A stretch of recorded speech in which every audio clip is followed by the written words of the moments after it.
Welcome. I would like to welcome you to episode 418 of the Unpopular Podcast. This is the man, the myth, the legend, Jalen Hunter. Here at the Unpopular Podcast, I'm not really asked you to agree with me. I'm asking you to hear me out. Women's sports has been on the rise for years now. If you are somebody that wants to go against that premise, if you're someone that doesn't believe that's the case, if you're someone that has a take and just wants to stay in that take, that's okay. But you are wrong.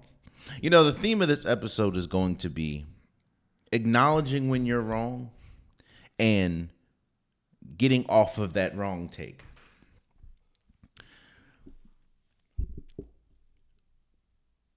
When you see growth somewhere, it's almost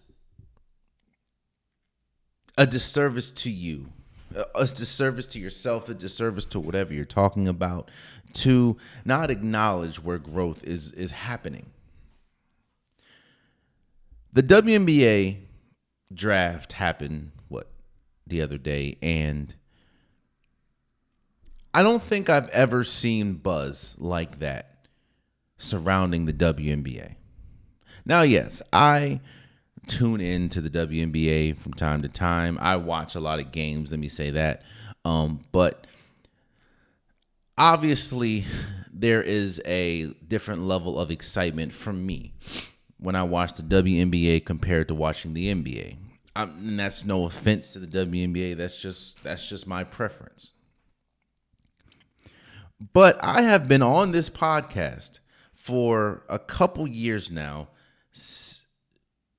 explaining and expressing how women's sports has grown, and it's grown in popularity, it's grown in skill, it's grown in visibility, and there's no way that you can look at what we saw from the WNBA draft and not think that we are in a different space when talking about women's sports.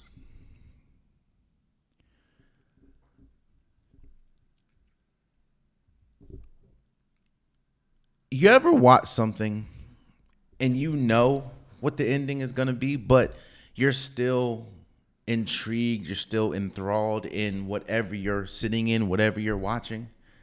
That was the WNBA draft. Going into it, we knew who was going to be number one. If there was anybody that thought that Caitlin Clark was going to be there at number two, you obviously haven't been paying attention to sports in general.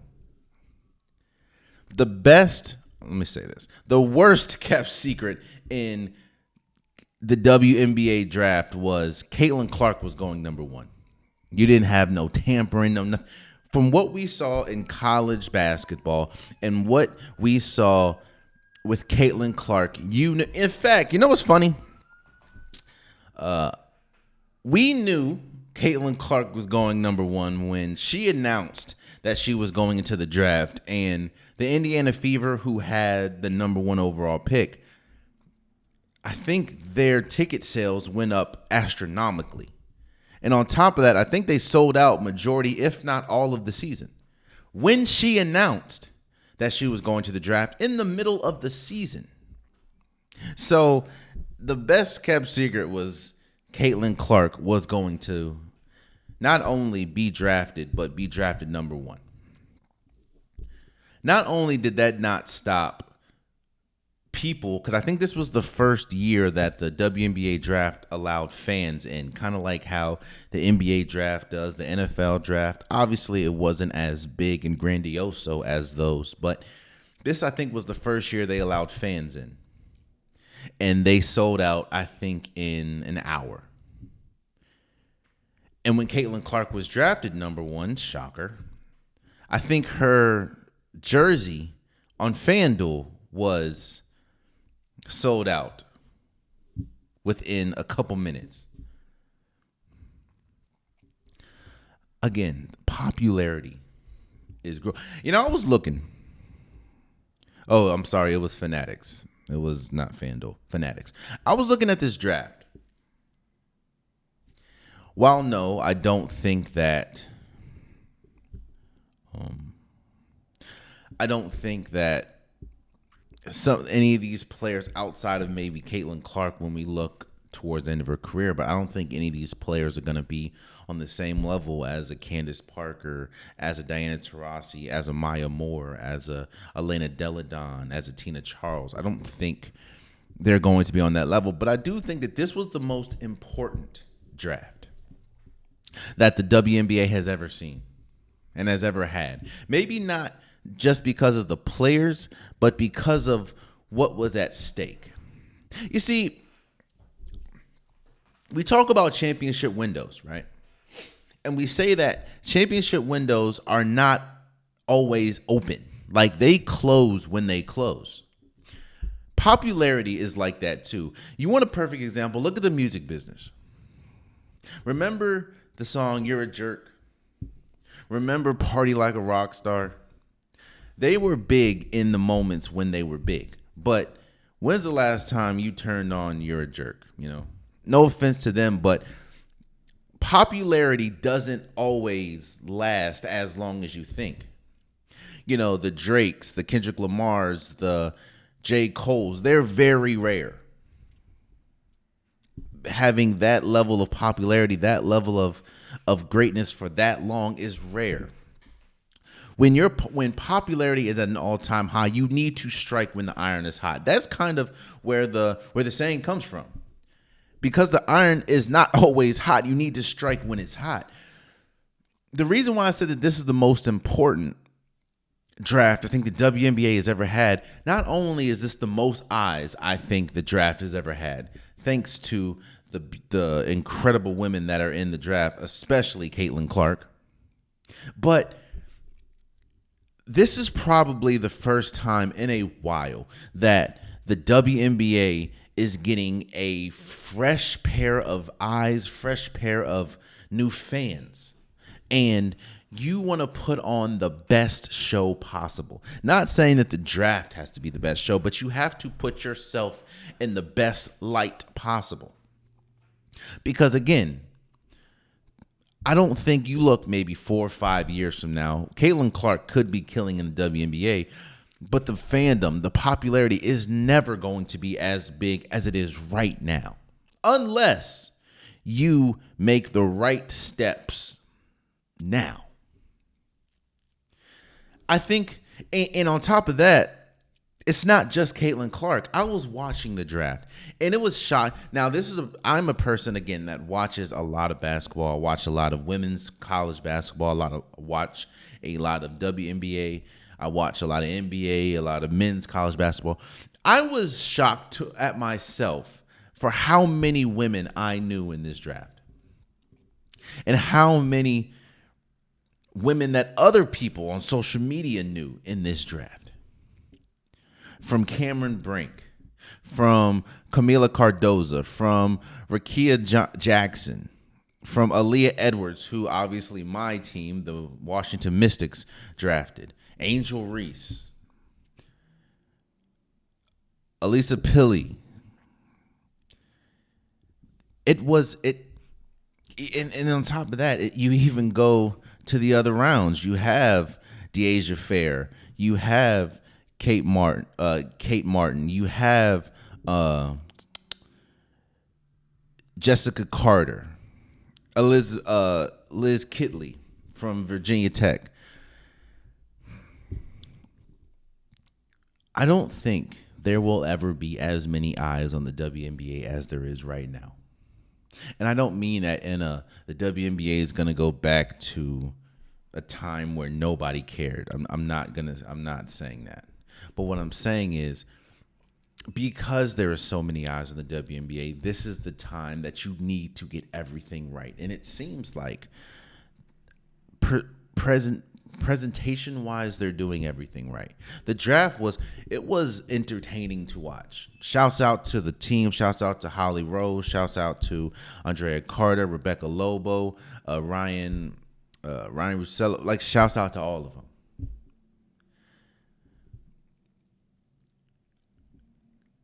the WNBA is at a very rare spot in their lineage. And that is their popularity is at an all-time high. And that's even with or even going against when they were at their heyday with, the Shocks and Cheryl Swoops and everything. So again, I don't think that there is a all-time player in this draft outside of Caitlin Clark's potential. But I do think that this is one of the best drafts we've ever seen. I mean, again, look at the decorated. Outside of Caitlin Clark and everything she's done for the college game, Cameron Brink is one of the greatest college or most accomplished, let's say, college players of all time. You have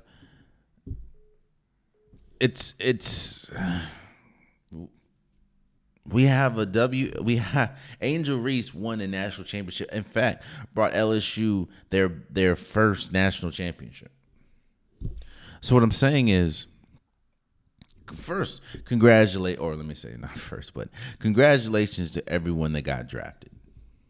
Everyone that got drafted, and unfortunately, things that aren't going to change overnight. How the WNBA is, a lot of these players are not going to be able to make the team due to roster constraints, roster size, which sucks. But you will never be able to take away the fact that they did get drafted to the sport that they love and to the sport that they want to be in. So shout out to everyone that got drafted.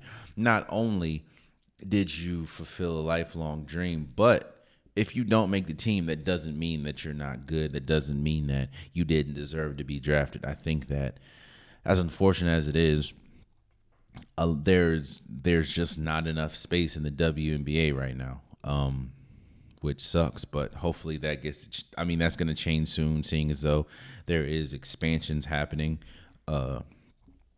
But shouts out to everyone that got drafted. Definitely deserved. I mean, do you want to know how much talent was riddled in this draft? Deasia Fair, who I think was second or third all time in scoring, maybe, she was in the second round. Nakia Malou, I definitely said your last name wrong. I apologize. She's probably one of the best, if not the best, guard defender in this draft. She was second round. Charisma Osborne, who played for UCLA, she was getting buckets. She's third round. Ashley Owuzu, who was from Maryland, shouts out to her. She got drafted third round. Oh, and shouts out to Angel Jackson, one of 3 players ever to be drafted from HBCU. She went to Jackson State. So, yeah.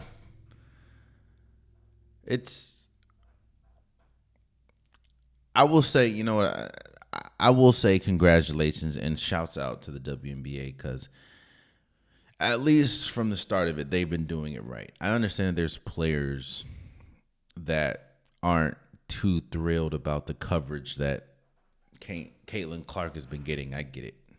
But, damn, I never even turned the thing. But, yeah, shouts out to them. And shouts out to every single young lady that got drafted. I'm excited to see what they do. I'm excited to see what they do in the draft, in the league. So, speaking of league, when you build a team, any team, whether it's a super team, whether it's a NBA team, WNBA team, when you build a team, the most important thing that you need is talent. Let's keep it a bean. Yes, it's important to gel, but talent is the most important thing.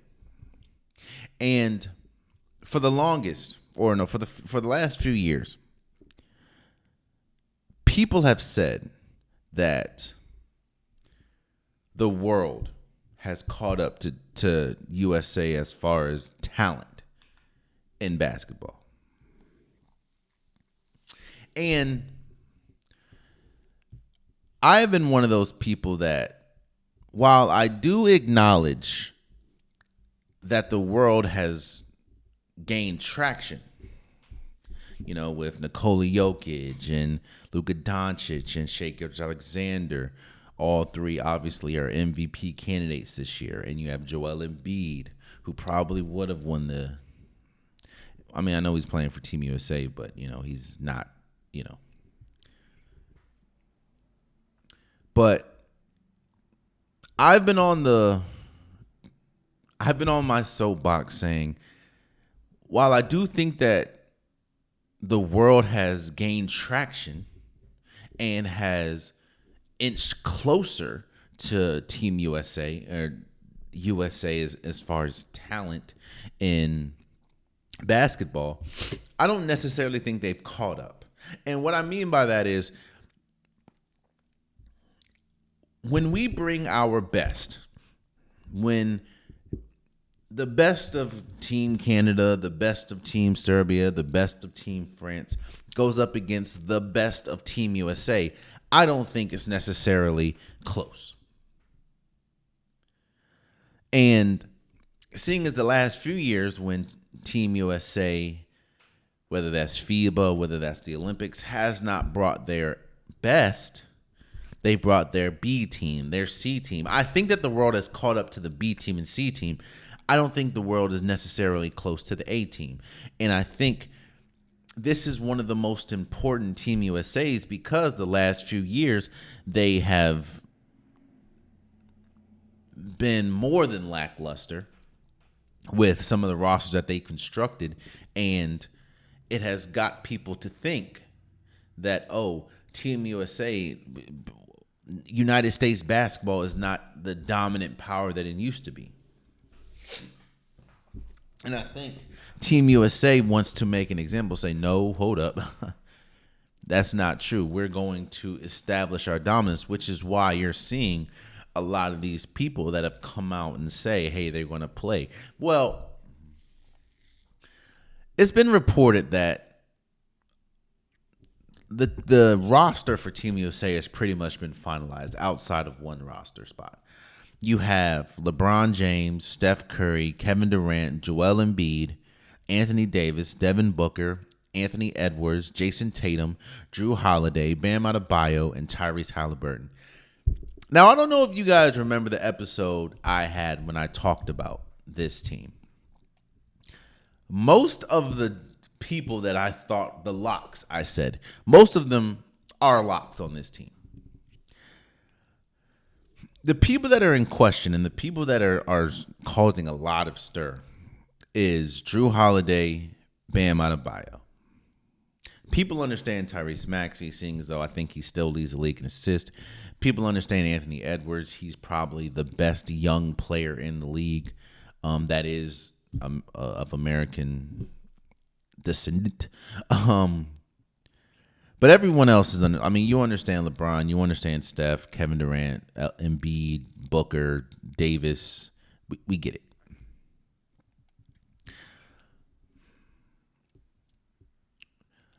The people, now again, we're able to bring 12 people, and there's still one spot still available. And people are questioning. Okay, so let me say this. The reason why I started this segment as far as team building is because people are wondering. There's a bunch of names that still are not, aren't on this roster, like a Tyrese Maxey, like a Drew Holiday. Not Drew Holiday, like a Damian Lillard, like a Jalen Brunson, like a Trae Young. And it all goes back to team building. Team building is one of the hardest things to do when you have talent like this. I was a little taken aback a little bit when I saw Drew Holiday. Then I remembered the history of Team USA. And when I say history, I mean what they like to do. When you look at the guard position, It's important, especially when you could potentially see Shai Gilgeous-Alexander for Team Canada, when you can see Luka Doncic. It's important to have a big defensive guard on your team. And as much as I like Jalen Brunson, as much as I think Jalen Brunson has had a great year this year, as much as I like Damian Lillard, even though he's kind of had a down year, Jrue Holiday is perfect for this team, especially when you have Steph Curry, who's not the tallest, nor is he the best defender. In fact, at the guard position, Jrue Holiday is by far the best defensive guard, unless you want to include Anthony Edwards. But even in that, I still would choose Jrue Holiday in defense. You see, people are questioning, why is Tyrese Maxey not? Tyrese Maxey has had one of the best years of his career. Why is he not on this team? A lot of people saying, Jalen Brunson, he's had obviously the best year of his career. Why is he not on this team? Well, where would they fit? And that's, again, no offense to them, but where would they fit? Where would Jalen Brunson on a team that already has Steph Curry, who is a dominant ball handler, Kevin Durant, LeBron James, where would they fit? We've already seen that Jalen Brunson is not the best at being the second option, which is no offense to him. That's just how it is. We've already understand that Tyrese Maxey, that neither one of those are really a catch and shoot player. So where would they fit? Again, people want to crap on Jrue Holiday, but Jrue Holiday is, again, one of the best guard defenders in the league. And people question Bam Adebayo. Well, it's between Bam and who? Jaren Jackson Jr., because you need Anthony Davis on. Size can, we talk about the guards. When you have Nikola Jokic on the other side, when you have Rudy Gobert, and we know that there's more of a pride, there's more of a excitement playing for your team, so they play much better.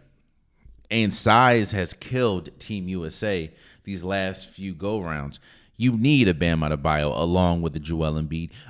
People are upset that Joel Embiid chose Team USA over France. Well, I think as much as they don't want to admit it, and as much as it sucks to say, Team USA is desperate, bro.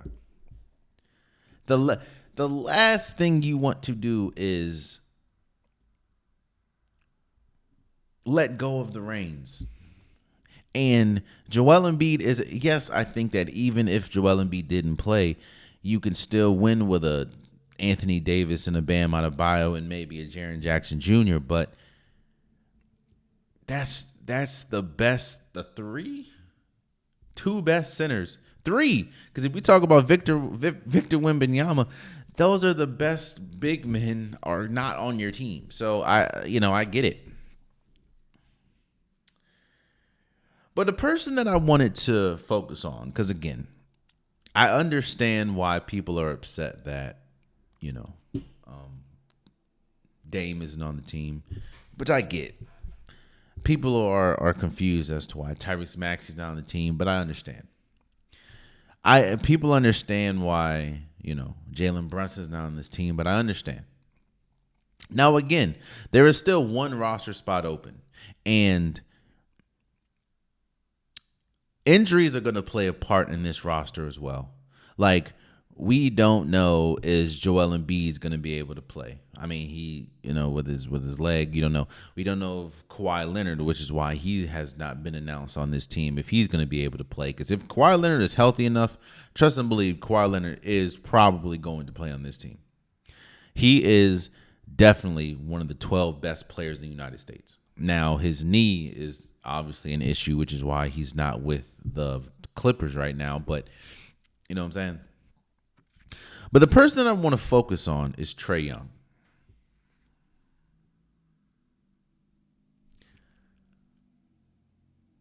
I don't know if you guys have noticed, but when we talk about all these teams, whether that's Team USA, whether that's all NBA team, whether that's the All-Star team, Trae Young continuously finds his name left out.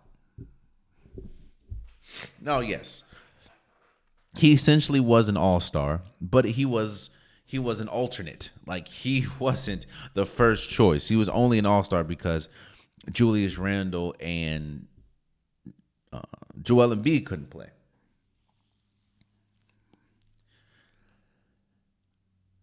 Again, I don't know if you guys have realized this, but Trae Young always finds himself as the man out.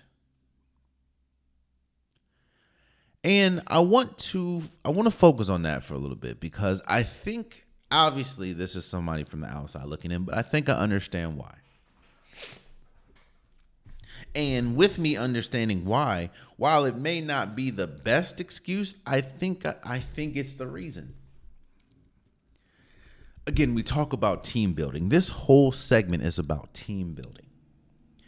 And Trae Young is one of the most talented guards in the league. Now, yes, I wouldn't pick him over Steph. I wouldn't pick him over Jalen Brunson this year. I wouldn't pick him over Tyrese Halliburton. For defensive reasons, I definitely wouldn't pick him over Drew Holiday or Devin Booker, But there is no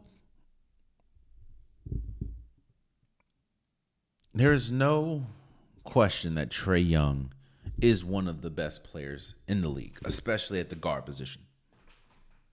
But there's also no question that Trae Young continuously finds himself as the man out.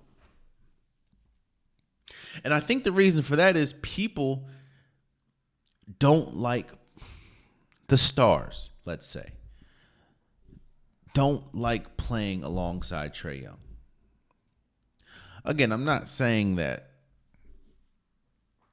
he did anything wrong. I'm not saying that this is true, but this is what it seems like, because there can't be one player that continuously finds himself as the odd man out and continuously, year after year, continues to put up numbers that warrants him to be up there in that conversation, yet and still he continues to find himself outside looking in. You know what I think hurt him the most? I think what killed Trae Young is that tryout when the first time he got invited to Team USA. Something happened. I don't know what it was, but something happened in that tryout that soured the NBA execs, NBA front offices on Trae Young. To the point where anytime an award gets, anytime a team gets announced, Trae Young is not part of it. Or he's an afterthought. He's a quote-unquote alternate.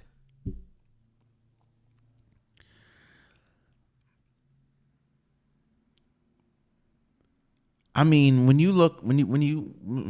we talk about the brass, when we talk about the talent of the NBA and some of the most talented players, Trae Young continuously puts his name and has his name in that conversation and should have his name in that conversation. Yet and still, when the recognition, when things like Team USA gets announced, his name is a lot of times not even a front thought, not even an afterthought.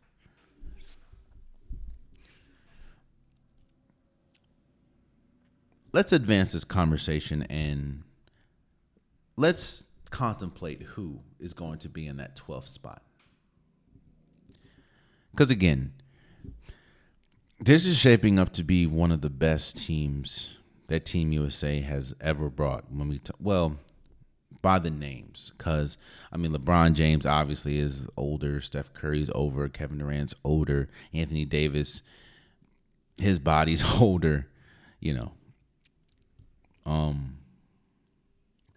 There should be one. Now, again, I think injuries are going to play a huge part in this selection.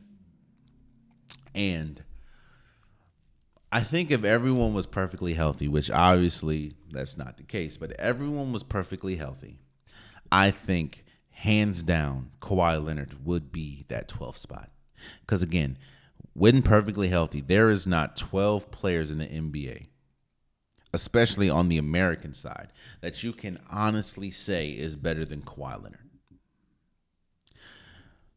But obviously, injuries do play a part. And I don't know if Kawhi Leonard is going to be ready. If he will be ready, then yes, again, it is going to be Kawhi Leonard's thing. I don't even know if Joel Embiid is going to be able to play. So I think because of that, when you look, again, we just talked about it, size is very important for Team USA. They need size, because going up against Nikola Jokic, you're not going to get it done with just one big. So I think that last spot is going to go possibly to a big, maybe Paolo Banchero, even though he's not that big of a player. He did show really good signs last time for Team USA. Maybe Jaren Jackson Jr. What I don't think it is, which is unfortunate for them, I don't think that last spot's going to be a guard. I mean, there is already enough players that can play guard, that can handle the ball. Again, Curry, Devin Booker, Anthony Edwards, Jason Tatum, Drew Holiday, all of Tyrese Halliburton, all of them can play guard. Or not play guard. All of them can handle the ball. All of them can do what they do best. I don't think you need a Jalen Brunson or a Devin Booker. I mean, not Devin Booker, I'm sorry. Or a Damian Lillard or a Trae Young. So I think what the position that they need to fill the most, because again, Anthony Davis, he doesn't even like playing center. He said he doesn't like playing center.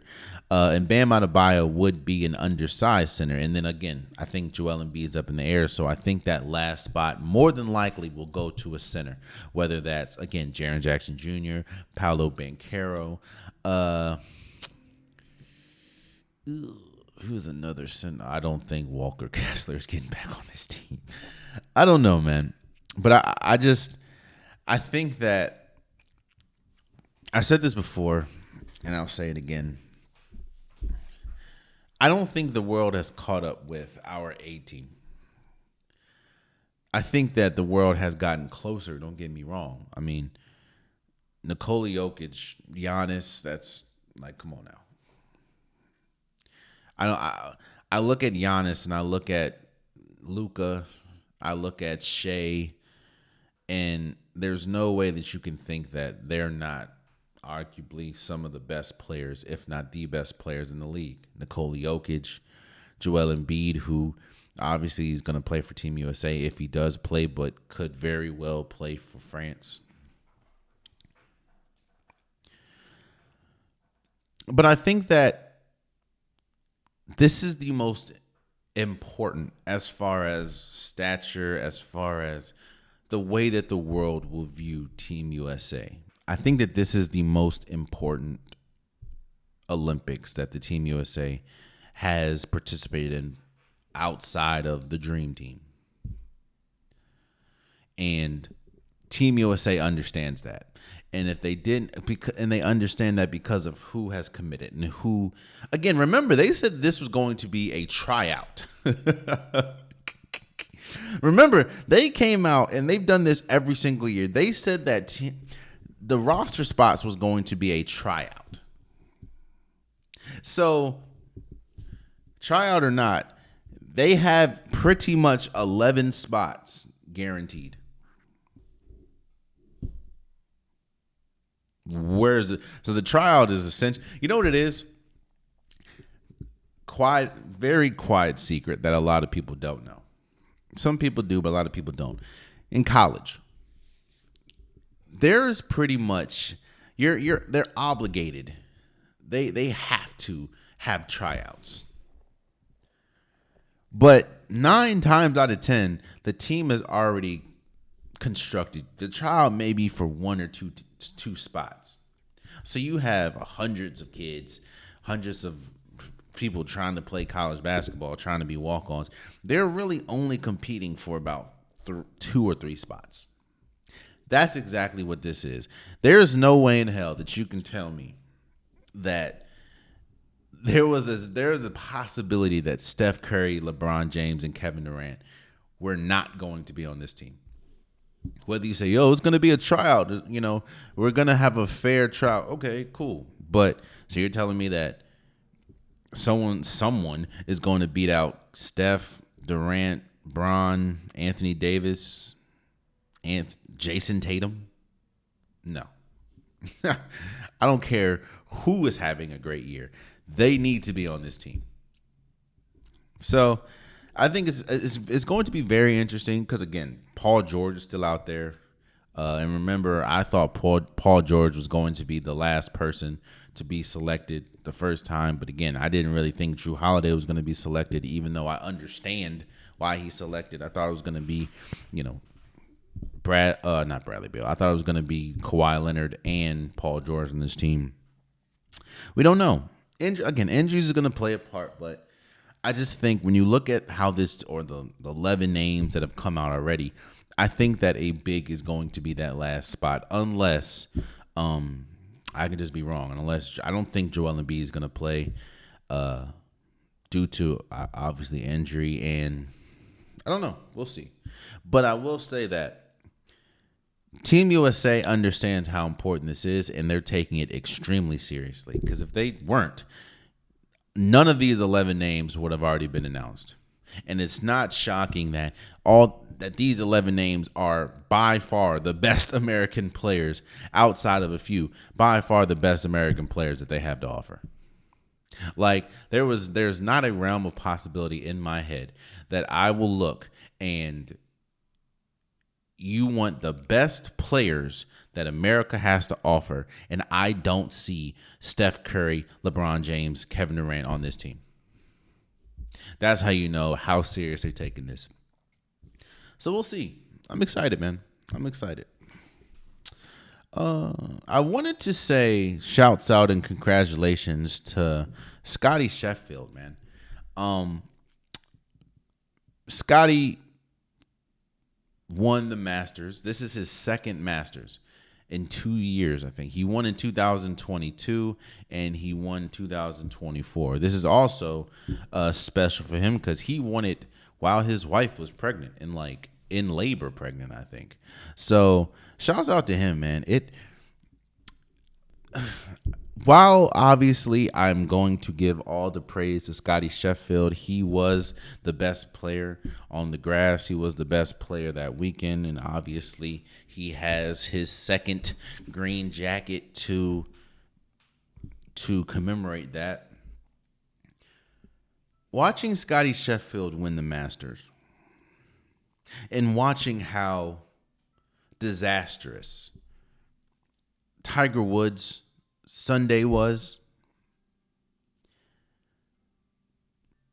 showed me everything I needed to know about Tiger. Again, I don't want to take away from anything that Scottie Scheffler has done. I want to, again, congratulate him for being the best player in the Masters and essentially winning it. His second win in 2 years.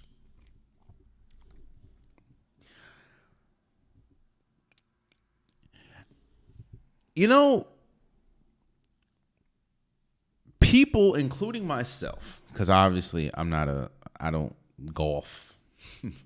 I don't know what goes into golfing, but I do understand where a lot of people don't understand the physical toll that golfing takes on a person.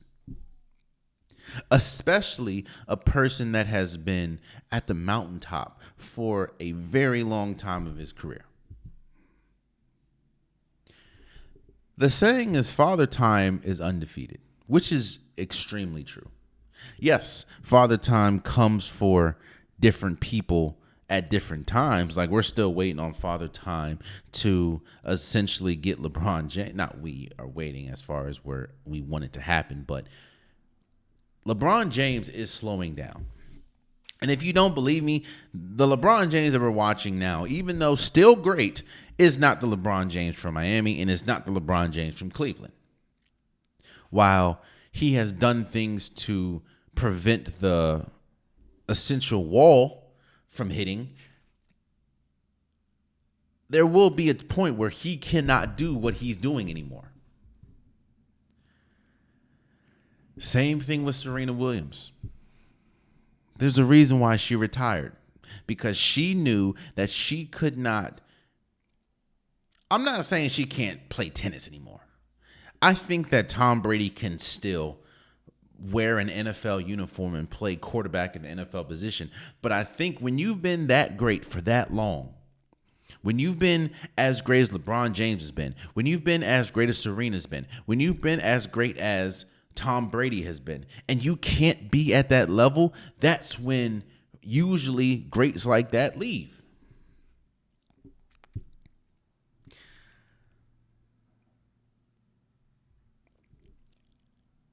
After watching how bad Tiger Woods looked and how physically incapable he was to completing a weekend at the Masters on a high level, I can confidently say I don't think Tiger Woods has it in him to win another Masters. Because going back to Scottie Scheffler, he was strong the entire weekend. And when I mean strong, he was clearly, and again, this is someone that doesn't know much about the sport of golf. Scottie Scheffler was leaps and bounds the best player. And obviously he was awarded the Masters jacket, but you saw how good he was. And you saw that he was leaps and bounds better than pretty much the rest of the competition. There wasn't that close of a second. I'm not saying he's the best in the world, but what I'm saying is he established that he is one of the best in the world that weekend. You could see it. I guess what I'm alluding to is you saw what it looks like to be able to compete at a high level for an entire weekend at the Masters. Well, we also saw what it looks like when you're unable to do that, and that's Tiger. Tiger had a strong first day. Now, yes, I also understand that his first day was plagued with delays, weather delays, and having to redo holes due to delays. Well, when you have as many surgeries as Tiger Woods has had and gone through as many off-field incidences that Tiger Woods has had, well, it's catching up to him. Well, not catching. It has caught up to him. The Tiger Woods that we saw,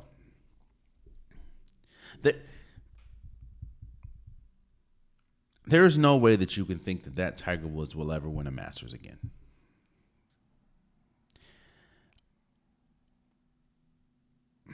Which is unfortunate. Because no one wants to see greats fall from grace. And I don't mean that in a sense of,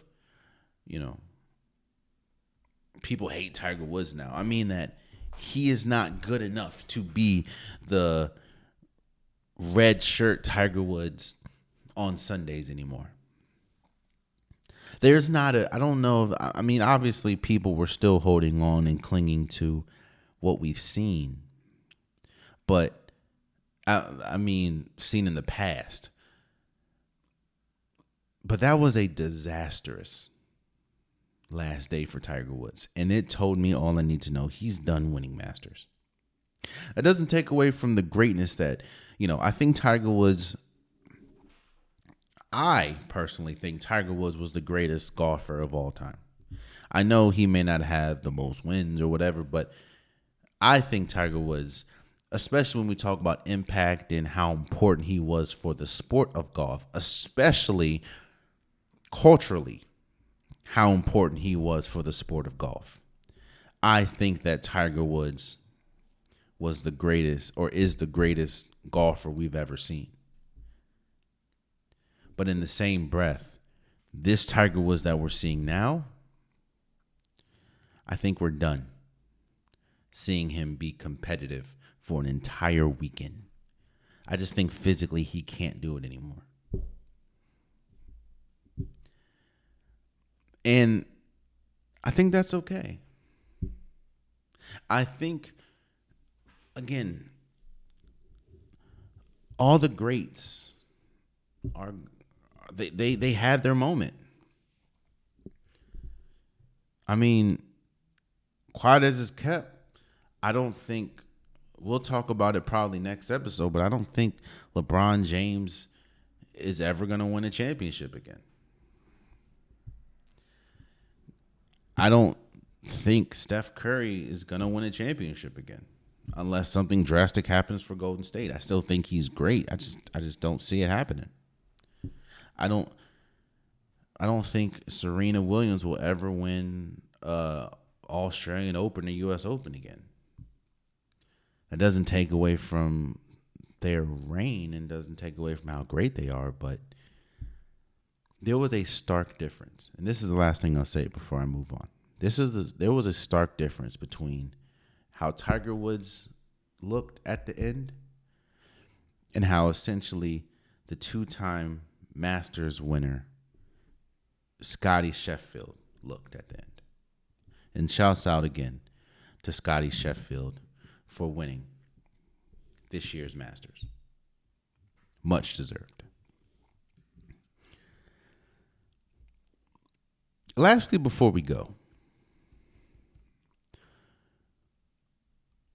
I talked about what the theme of this episode was going to be, and that is understanding when you were wrong and I guess owning up to your mistakes, you know.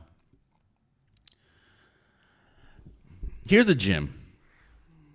Here's something that a lot of people don't want to admit and a lot of people do wrong.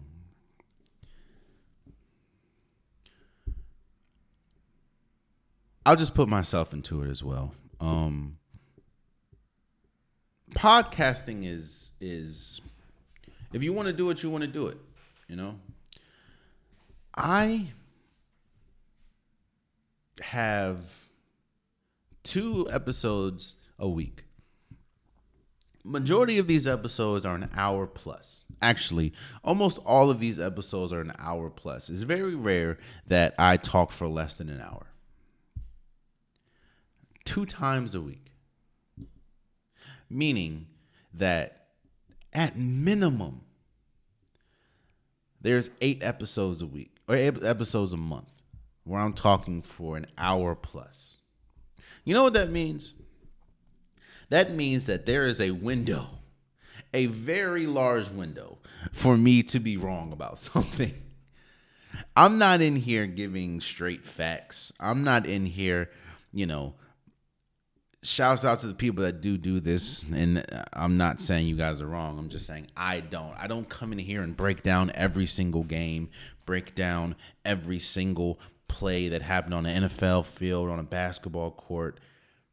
I give my opinions on things that I want to talk about, and that just so happen to be sports. What I'm saying is there is such a wide window for me and a lot of podcasters that do what I do to be wrong about things. And the last thing you want to do, it's okay to be wrong, because essentially this is your opinion. This is essentially a space that I've allowed myself to give my opinion. But what I think a lot of people struggle with, and a lot of podcasters struggle with, a lot of media personality, just a lot of people in general struggle with, is the ability to admit when you were wrong. Because again, as much as I talk, there have been a river of wrong takes that I've had. And that's okay. I don't think it dampens what I say or dampens what anyone says to be wrong, but do not die on a wrong hill. And that is what the unpopular topic of the day is going to be. What I wanted to do, I wanted to poke a little bit fun of myself and bring my failures, bring my wrongs to the light. I wanted to end this episode by giving some of my preseason takes that were extremely wrong. And I want, it's okay. With the season being over, the play-in happening, and obviously the playoffs starting in a couple days, it's okay to be wrong. I don't want to talk about, because I'm recording this on a Tuesday, so I don't know what happened in tonight's play-in. Obviously, you have Golden State playing the Kings. You have the Lakers playing the Pelicans. I'll give my predictions. Obviously, they may be right, they may be wrong. I think that the Golden State Warriors are going to beat the Kings, and I think the Lakers are going to beat the Pelicans tomorrow, which is Wednesday when I'm dropping this episode. I think the Bulls are going to beat the Hawks, and I think the Sixers are going to beat the Heat. So, but I wanted to end this episode, obviously, with highlighting some of my NBA preseason takes that I thought was going to happen that obviously didn't happen. One thing that nobody can accuse me of, and I mean no one can accuse me of, and that is not being faithful to my favorite teams. I will, as much as it pains me, I even call it a mental health issue at times. I will,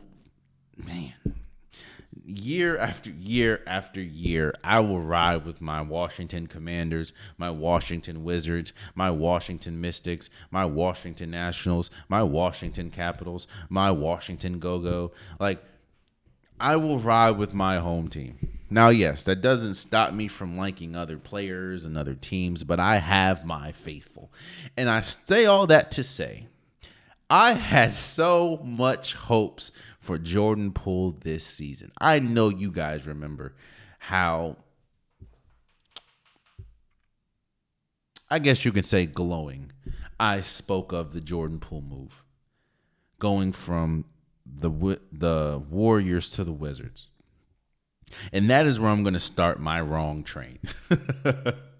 I thought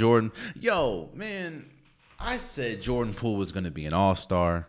I said Jordan Poole was going to be amongst the league leaders in points. I thought that Jordan Poole was going to be an all-NBA player. I didn't think, in no way, shape, or form, did I think that the Wizards were going to be good enough to be a playoff team.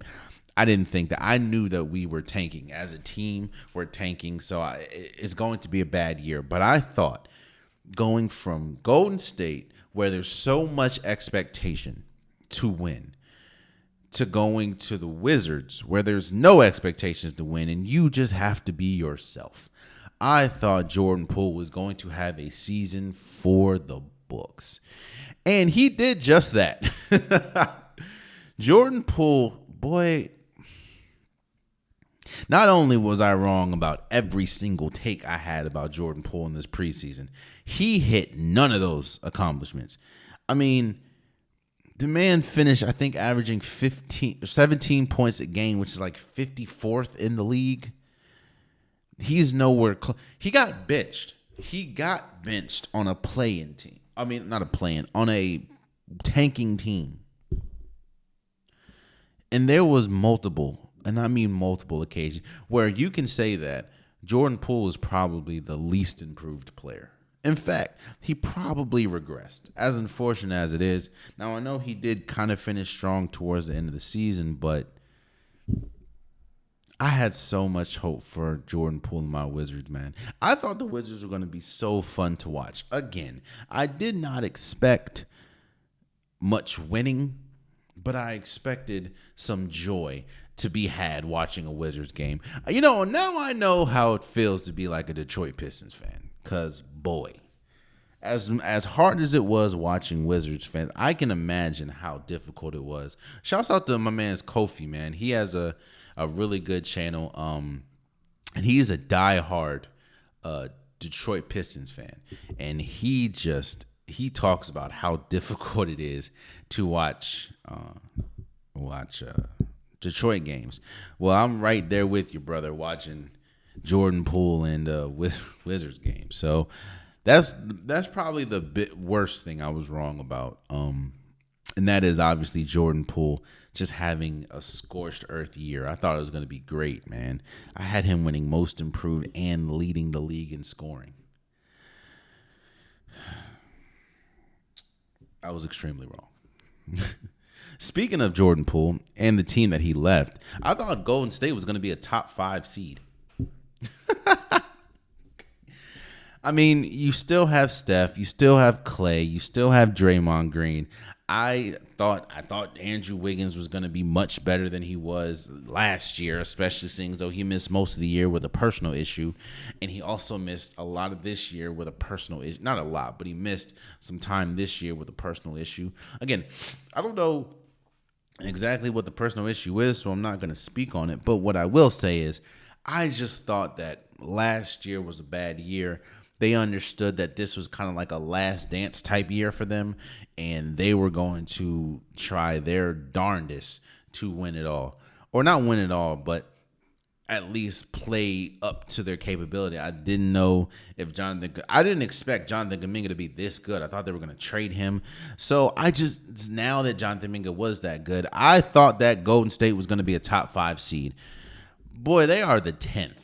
And I don't even know, by the time you listen to this, their season may be over. Man. Oh boy. Hey, age hits you, bro. When age hits you, it hits you. And I've talked about this on several occasions throughout this season, man.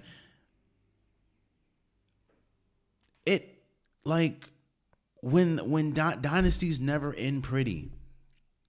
And I'm not saying that Golden State can't win it this year. I think I would be shocked if they won it this year.